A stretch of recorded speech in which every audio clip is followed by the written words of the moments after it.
Dr. Brad Miller here on the Cancer and Comedy Podcast, where we always look to offer a bit of healing for cancer impacted people through hope and humor. We love to talk to people who bring a smile and a little brightness into the world, especially when there is some challenges like cancer. And one of those people is Tim Sohn. He is from the Perspectives. He is a two-time best-selling author of Perspectives on Cancer book series, which lets cancer patients, survivors, and supporters know they're not alone. He's also the creator of the global weekly live stream show, Showing Up, Perspectives on Cancer. Tim, welcome to our welcome to Cancer and Comedy today, my friend. Thank you so much for having me, Brad. And I thought I'd bring a little comedy with me. I have Oh, my emotional support rubber chicken with me oh, here. oh my So goodness. there you go. Hey, hey, my friend. Look, I'm right there with you. No. Is that the same one? Yeah, it's yes, it says right on it, the emotional support chicken. But yes, it's For the our for same one. Look at that. yeah, how about we'll have to we are squeezing them there for our audio audience there, but yeah, we have a couple of rubber chickens, and I keep that. And just isn't that funny how you got that on your desk? And I have at least one other guy I talked to recently, a and the person in the therapeutic humor community, with the same coincidence. We both had the therapeutic chicken on our desk here. How about that? Yeah, you But you you are my people, and this rubber chicken was actually given to me by two people, Rachel Druckenmiller and Zach Demopoulos. I don't know if yeah, you know Zach through I Podfest. do know Zach. Yes. Yeah, and my cancer numbers had went up a few months ago, and one day I got home and there were like four boxes on my step, and I thought, who's sending me this stuff? And one of the things that they sent me was an emotional support chicken, which I truly appreciate. Well, that is awesome. Well, you are a guy who I've got to know. I was privileged to be on your show here a while back and got to know you through Podfest and some other online ways, LinkedIn and so on. But you're a guy, Tim, I know, who always has a big smile on his face. And also among you, besides rubber chicken, you always have a red hat with a goat on it. And so let me just ask you a couple of questions about those two things first before we get into little deeper stuff here. Uh, what is something that recently has put a smile on your face? What has made you happy here recently? Oh, that's a great question. Well, being here makes me happy. Always sharing my story in conversation with other awesome people makes me happy. And the goat situation, there's kind of an acronym with the goat thing when it comes to showing up perspectives on cancer. Okay. We go with get out and thrive. All right. So there's kind of a story behind the goat, but there's a little tease into the goat situation. Well, maybe we can unpack it as we go along. So let's just kind of get into this. Your story, what we are all about here at Cancer Comedy, people who have had some adversity or whether it be cancer or something else, and have found some way in their story to navigate that. So let's hear a little bit about your story, how you a few years ago, 10, 15 years ago, had some news that kind of rocked your world, and let's take it from there. Yeah, so 18 years and 1 month ago, I was in my 20s. I was living in New Jersey and I had some purple bruises on my leg. And they weren't going away. They looked kind of different. I was like, better have that checked out. So I went to my primary care physician. They did some blood work and they called me not too long after and said, you need to go to the hospital. Like, go, like now, just get Okay. off the phone and go.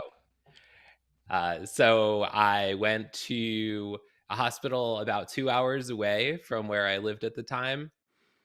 And I was in the hospital for only 4 days.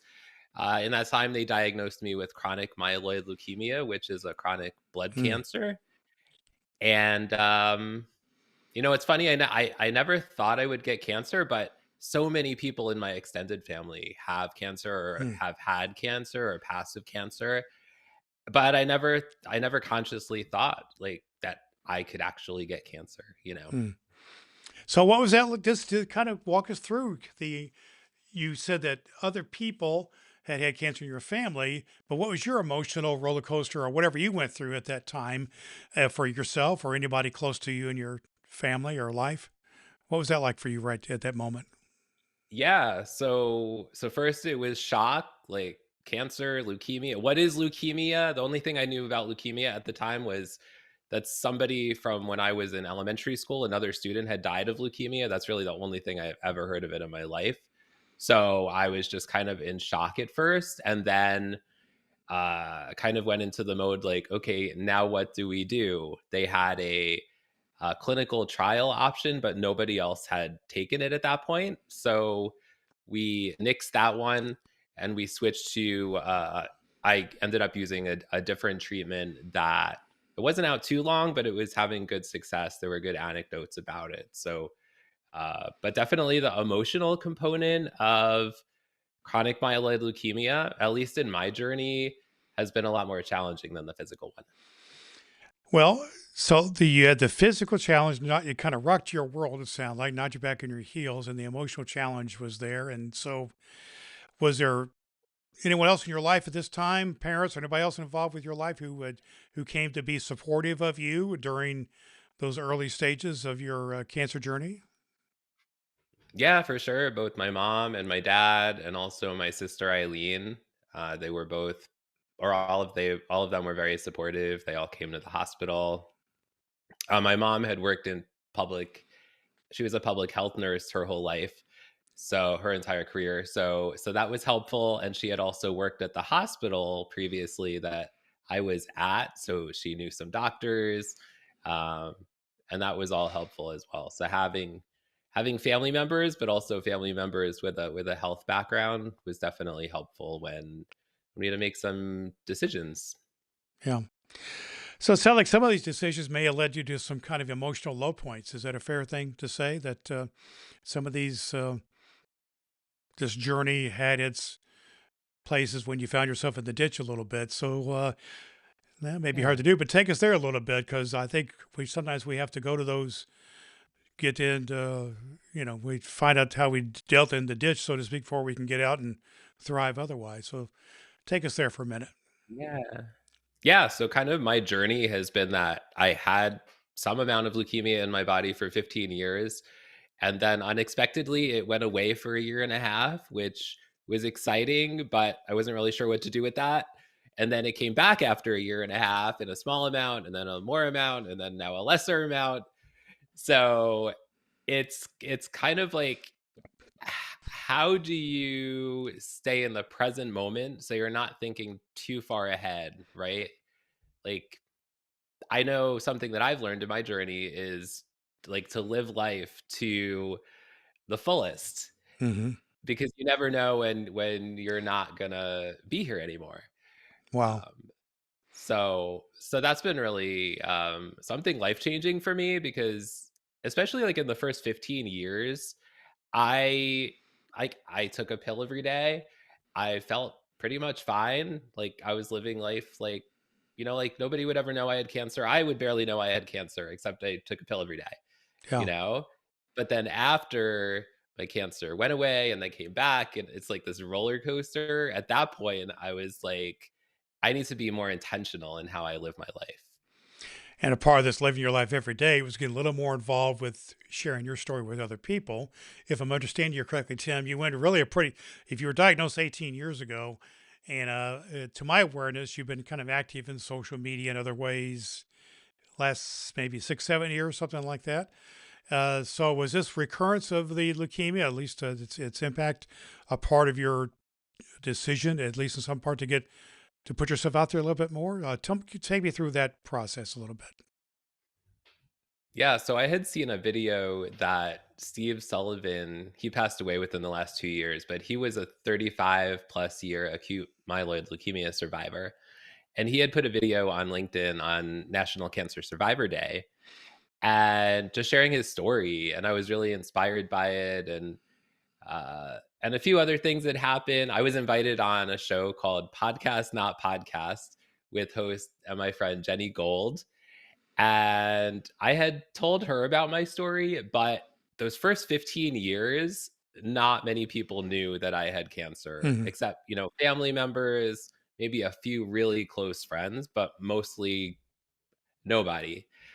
Uh, but I thought, I don't usually think the universe is telling me something. I'm not usually that kind of person, but I thought maybe the universe is telling me something. Maybe it's time to share my story. And so I did. I shared it for the first time on Jenny Gold's show in June of 2021. And then I created the show Showing Up Perspectives on Cancer in November of that same year. So it sounds like telling stories, both hearing the story from the gentleman you heard on online, hearing his story, and then telling your story, at least kind of breaking the ice, so to speak, with Jenny Gold's podcast, led you to see the value of storytelling in terms of a healing process for yourself. And do you think you've been able to connect with others through storytelling, and that's been a helpful part of your journey, storytelling?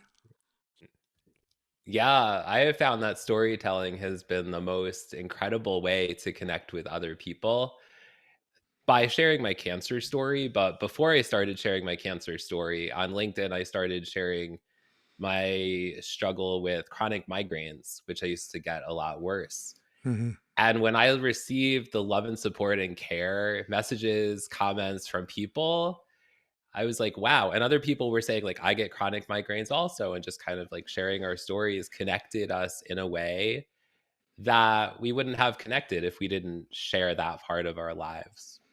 Yeah. And since then you have really leaned in into at least two modalities that I'm aware of to share your story and help others share their story. And that is through LinkedIn and then also through live streaming. So take us through that a little bit and how that eventually led you to write a book here about all this. But why did you choose live streaming and LinkedIn to kind of lean into that to tell your story? So I had previously hosted a live stream show for 5 years called the Tim and Jim Show, which was a show about growing small businesses. You know, we had guests on everything from finance to fitness to marketing to really anything small business related. So I had this background of live streaming, both hosting and producing. And I knew the impact that it could have in terms of that real-time interaction with people. And that's what I love about doing a show around cancer is that people can show up live and they can ask questions of the guests and they can provide comments that we could show on the screen that are supporting the guest and each other. And so when I thought about starting a show, I had originally started the show with a friend of mine named Kara Ulker, and her perspective on cancer was her mom had died of brain cancer 7 years previously, and I didn't know if the show would work out, if there would be an audience for it, but I thought, you know, Jenny provided me a safe space to share my story. What if we provide safe spaces for other people to share their cancer stories, whether it's patients, survivors, or supporters? Because I feel Hmm. passionately that all the perspectives matter. We can all learn from each other, relate in certain ways to each other's stories, and even have some fun too along the way. Absolutely, So absolutely. Well, I know that is part of what you do is to have a lot of fun, and but part of this fun is the telling and the sharing of these stories. So tell me about a story of these among the people who've shared on your live stream that really kind of moved you or impact you, maybe poignantly and maybe even in a delighted way. Or tell me a story about somebody you've talked to that's been a part of your show. that's a really hard question because there's been so many shows, and I'm sure you can understand that. Yeah, You know, I would say, um, I don't. Did you meet Rebecca Johnson at Podfest, Brad? I think I did. Yes. Yeah. So Rebecca had cancer, a rare cancer of the eye, and we met her at Podfest, not this Podfest, but the one before, and unfortunately, Rebecca has since passed away, Hmm. but she had such a big smile. She had such a good mindset. Um, and I missed seeing her this year. And also Lee Silverstein. Hmm. He was a colon cancer survivor. Uh, he had come to Podfest for some time, not this one, like I said, but the previous one. And he was also on the show. And I think one thing that's probably not talked about enough when it comes to cancer is grief, and maybe comedy comes into this also. But, Hmm. when you do a show around cancer, something I never thought about was that some of my guests will pass away. Yeah. Like, Yeah. just based on the number of guests you have on a show, like on a weekly Sure. show, some of those people are going to die. And that is not something I thought about, Right. Right. and that's something that I've struggled with a lot the last year Yeah. because, like on the show is really to provide hope for people. But the reality is that not everybody is going to survive cancer, you Well, know? and the ultimately, we none of us survive this life ever, in terms of Right. E3, and so that's where other Exactly. perspectives come into play. And well, you've already mentioned one of them. I think is important, which is to live life to the fullest, to the end, Yeah. whatever that means. It could be being, I could be hit by a bus tomorrow, or live to be 100 with the cancer situation I deal with.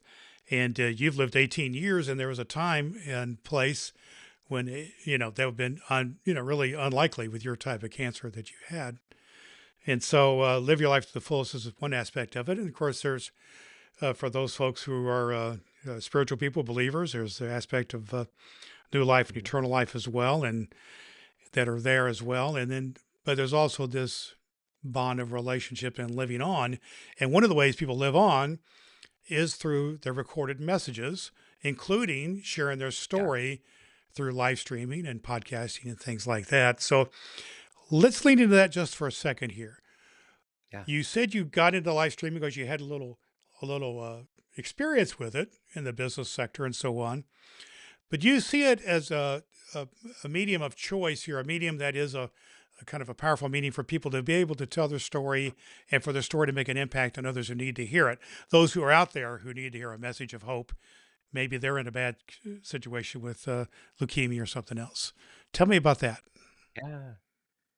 Yeah. So live streaming, I really feel is so impactful because of that live element. And people can also watch the show later on the replay and comment Sure. then, and guests can respond later, or people in the community or family as I like to call it. So I really feel like live streaming provides like that family feeling that I want to have on our show, a safe space, a place where people can gather, where people can support each other, uplift each other, and people can do that in the comments. And then people also oftentimes connect later through LinkedIn or whatever platform. They become friends, they collaborate, and that's been really the most beautiful thing to see around the show is how it's connecting people together from literally all around the world. Yeah.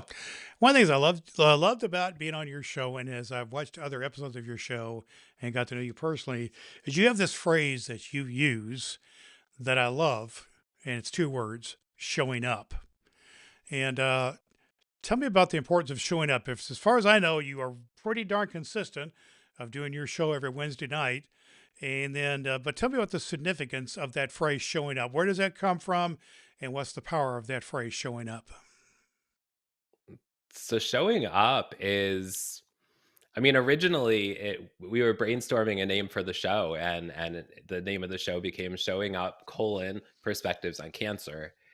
Um, the importance of showing up is just not even just. I don't want to diminish what showing up is. Showing up is, people, especially like in the live streaming world. There's oftentimes people that start a show. Maybe they do two or three shows, and then they disappear, whatever, because they're busy, whatever. But by showing up consistently and providing that safe space where people can gather and share their stories, people look for it. Sometimes if I don't do a show one week because I'm not feeling well or whatever it is, somebody will message me and they'll be like, "Hey, no show tonight," and I'll be like, "Sorry, I'm not feeling well," whatever it is. Yeah.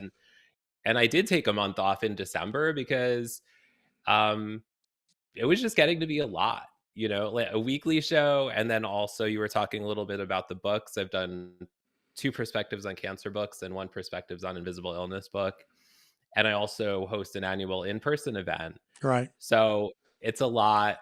it's a lot of cancer, you know? But, like, Yeah, I love what I do. I yeah, love it. I love it. But I think, something that's important to reflect on is the importance of taking a break sometimes, giving yourself some self-care because, uh, whether you have cancer or not, I think that's important because if you just keep going and going and going and going, you're gonna burn out. And I was at that place in December. I was just not in a good place. And also with people passing away this past year, I was yeah. feeling kind of depressed about that. So I was just like, got to take a break, going to take about a month off. I'll come back in January and keep showing up consistently again. So Well, it's okay to take a break sometimes. I think you make some very good points there, Tim. The showing up part is to have people have Mm, some expectations that you can develop expectations for you to be there, and yet there can be codependent type relationships, other things develop if you allow them to, if you got to set boundaries on your own life. And yet the yeah. showing up part means that you are care and you're compassionate and it's a safe place, and people come to know that and they want to be a part of that. And I think but I'm a believer in kind of seasons.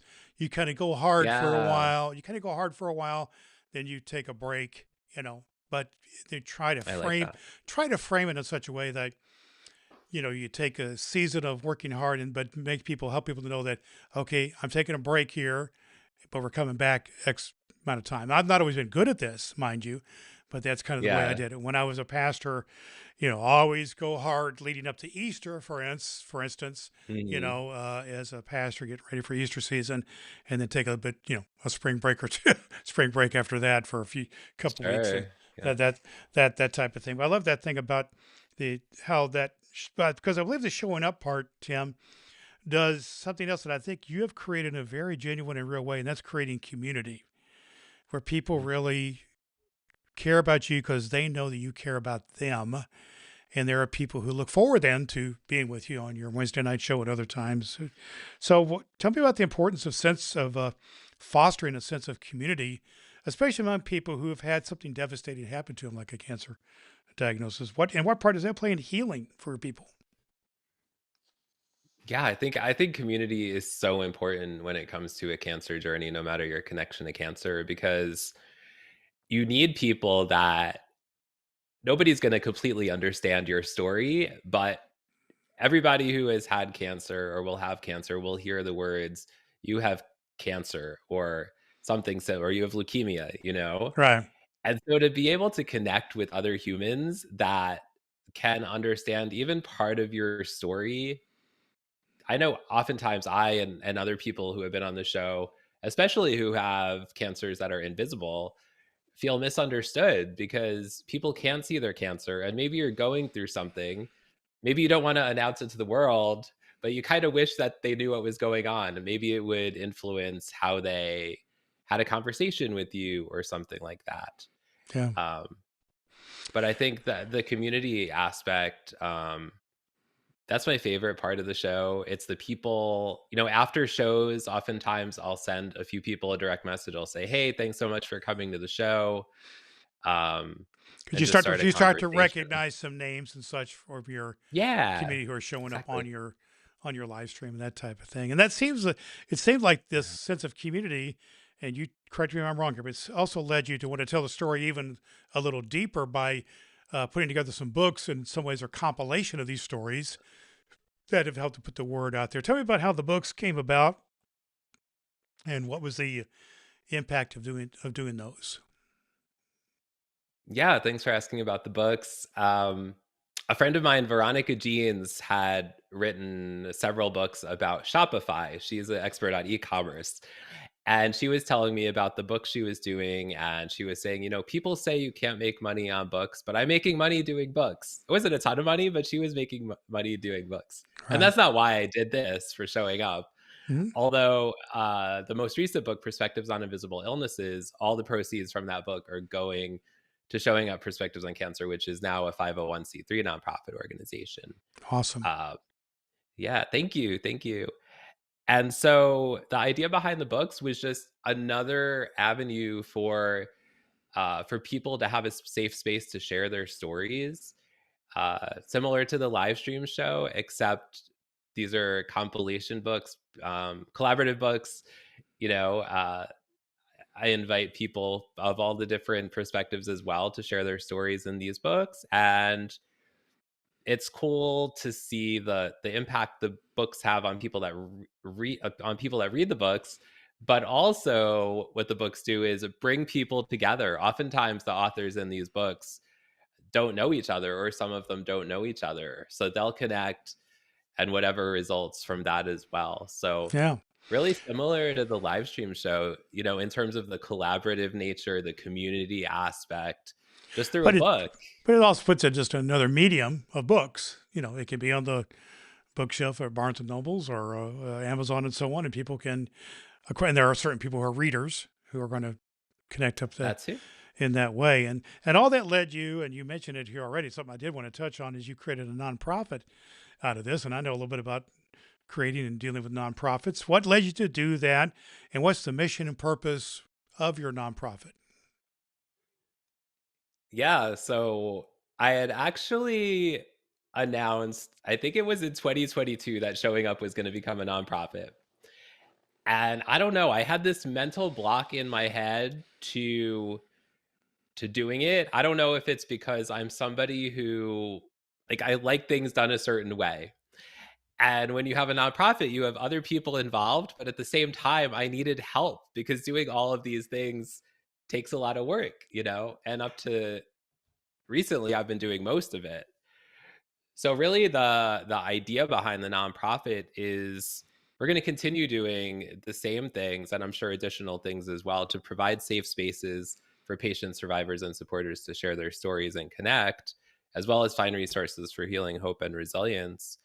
Uh, but one thing I'd like to do as well is, by sharing people's stories, I want to be able to uh, provide financial resources for some of the people in our community as they're going through their cancer journeys. So, so with the Perspectives on Invisible Illnesses book, all the proceeds for that are going towards the nonprofit. We've done a few other things for fundraising so far, but all very story based, just like it's been all along. I had talked to somebody else who has a cancer nonprofit when I was thinking about doing this, and he said, "I before I started before I started my nonprofit, I was a no profit, and then it became a nonprofit." And I was like, "This sounds very familiar." I know the feeling. I know the feeling.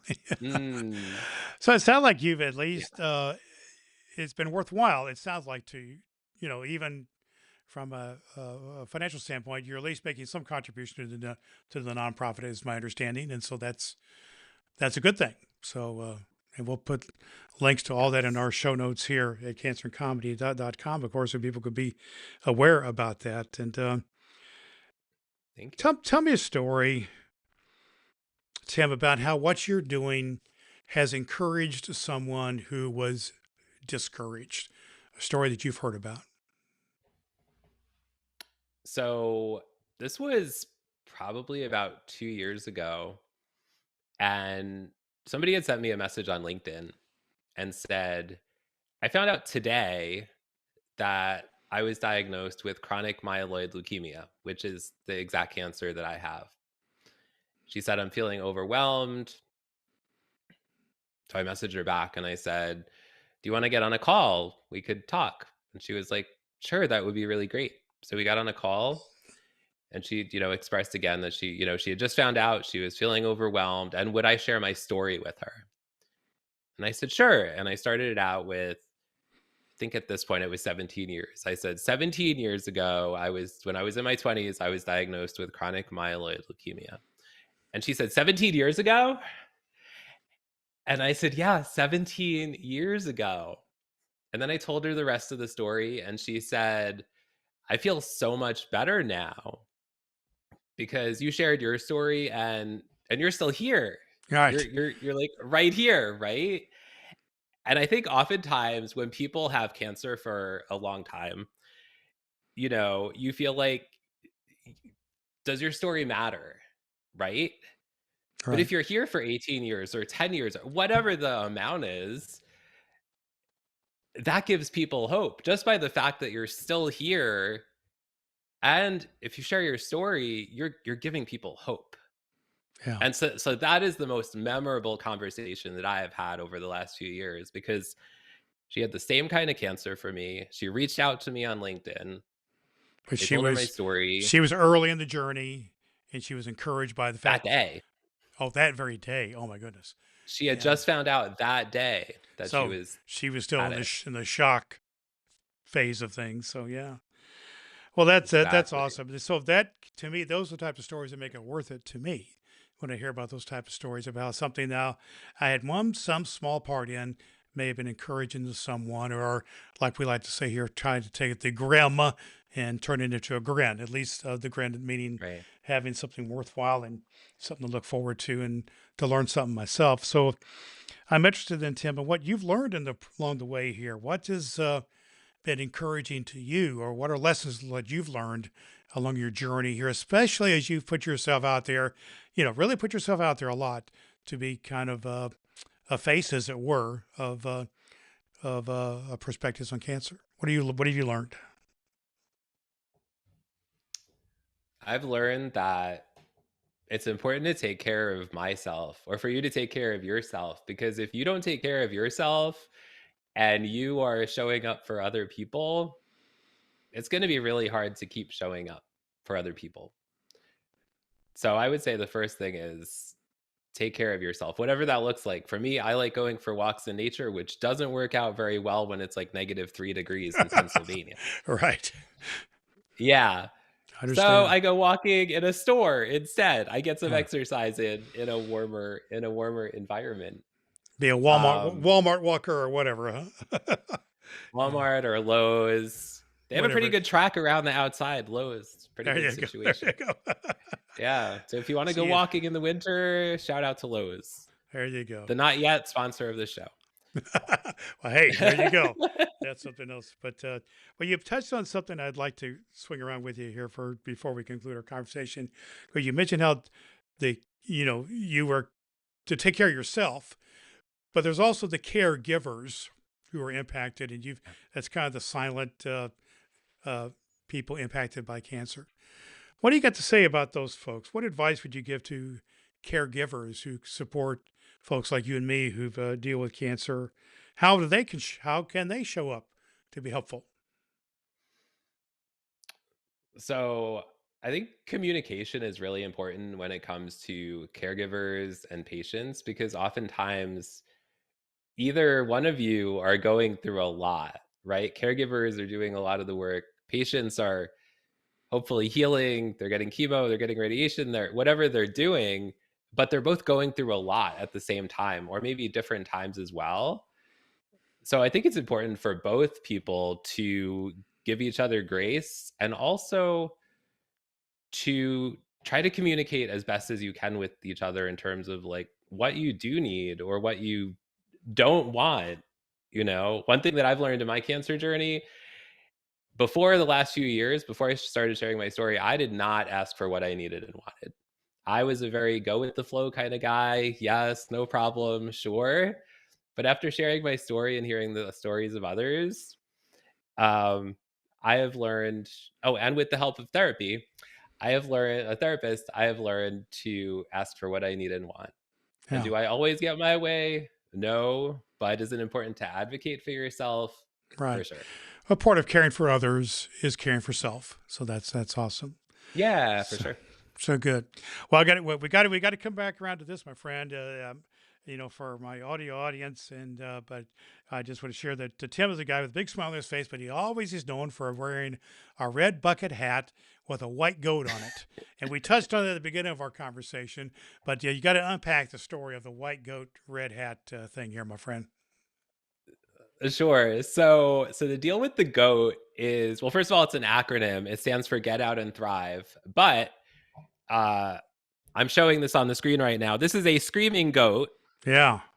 Oh, I can barely hear it. Yeah, there we go. Yeah. And Oh, this there we go. Yeah. goat, yeah, that's better. Yeah. This goat I found when I was in Princeton, New Jersey a few years ago, visiting my friend Brian Shulman, who was at Podfest. Okay. And I found this goat in Barnes and Noble. And I didn't know what to expect from the goat. There was a box that said it screams on it. And I like silly things. I Yeah. like to laugh. I like to There you go. smile. Right. So I bought it. It was like $7. And so you'll often see me bring the goat onto shows, or if I know somebody's going through a rough time or just meet a new friend or something, sometimes I'll send them a screaming goat in the mail or That's UPS. awesome. There you So go. yeah, I it's a love it. representation of joy, of happiness, of being silly, Well, because that's important. along that, that's an encouraging word. But what word of, it just sound like you've given some words of encouragement here to our listeners, people going through some difficult times. We've touched on kind of the grief being the other side of the joy of care, of compassion, and all that. It's all kind of they're all integrated to one another, but we cannot be in denial of what is happening to us. And I just want to say I appreciate you at so many levels. You offer so much to people. I've seen that happen, seen it happen to me and others, and that's an awesome thing to say. And you're kind of a legend in a way in the pipeline of people who are kind of working in this area of therapeutic humor and that type of thing. And so that's good to know. But Levin, just tell us what's next for you, my friend. What's next for you and for your live stream and your books, everything you're about, and how can I know there's somebody out there who may just need what you're offering. How can they get connected to what you're all about? Yeah, thank you. They could go to perspectivesoncancer.com. And kind of what's next is the continued evolution of the nonprofit organization, but also there's going to be another Perspectives on Cancer book that comes out sometime in the spring of 2025. And if I could get enough people to share their stories, my goal is to have children and like youth, children and teenagers share their cancer stories in a book, Hmm. compilation book. Might look a little bit different. The stories might be a little bit shorter, might have a different vibe, but over the last few months, I've come into contact with a few different youths who have wanted to share their stories in different ways. So it's Well, important that for ship. youth too to be able to share their Oh, stories. absolutely. Love that. I just know there's certain things that happen with children and youth that just not only warm your heart, break your heart, but they make your heart soar. And I love that. So that's a good thing. Yes. Well, you do that for us, my friend. You've been a delight to our cancer and comedy audience because we're all about helping to bring a bit of a grin to people who have had some grimness in their life. And you offer a word of encouragement. I thank you for that. And I just invite you to check out, we'll put links to everything he's all about at our show notes at cancerandcomedy.com. But you can go to him at perspectivesoncancer.com. His name is Tim Sohn, and he's been our guest today on the Cancer and Comedy Podcast. Thank you, Tim.